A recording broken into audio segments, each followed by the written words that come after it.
Hi everybody. I wanted to give you a quick update on the chickens. I've had a few people ask how they're doing.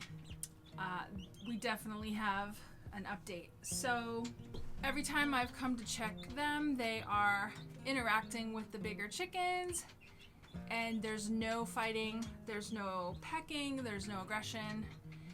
I'm hoping that the older chicks and the younger chicks are close enough in age where there's, they haven't really started to establish the pecking order yet.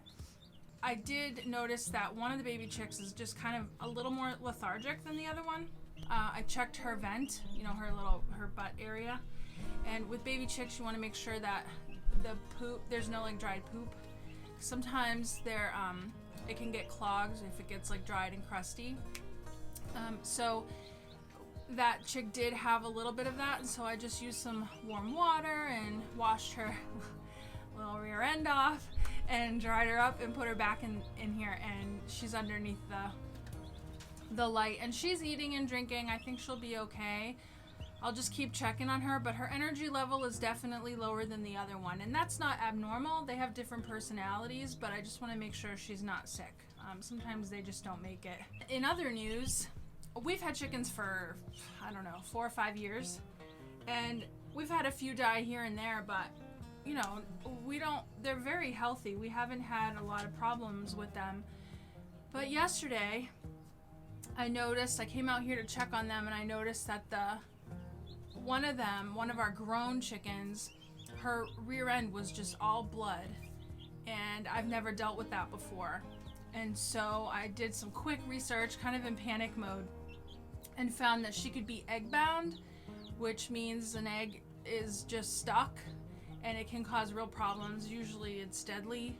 There are some things you can do, but it could either be that or a parasite, like a worm, and that you would need medicine and all that. So the first step I found was to clean off the area. So we did that. Keith and I filled a bucket with warm water out here in the yard. I had my gloves on, and I was just kind of, wiping her butt area, and we got all the blood off, and it looks like there was a little tiny scrape where maybe a chicken got curious and pecked her. I don't know, but thankfully it didn't keep bleeding after we cleaned it. So I think she's fine. Today there's no blood. She just went right back into the flock after we cleaned her up, and she kind of sat on a high roost away from everybody and pruned her feathers, and then she went right back in. So I'm glad we didn't lose her. But then this morning, the kids came out here and found a dead chicken, a different chicken, in the run. We don't know why. There was no blood. There was no trauma that we could see. So I'm not sure what happened, but that happens. But it's just crazy that we go all these years without any chicken drama, and then we get new chicks, and one's injured, and then one dies, all within 24 hours. Anyway, all of our other chickens are healthy. I just thought I would update you guys. We have a lot going on in the garden today. I'll show you all of that in another update here soon. All right, have a great day, guys. Enjoy your weekend. Bye.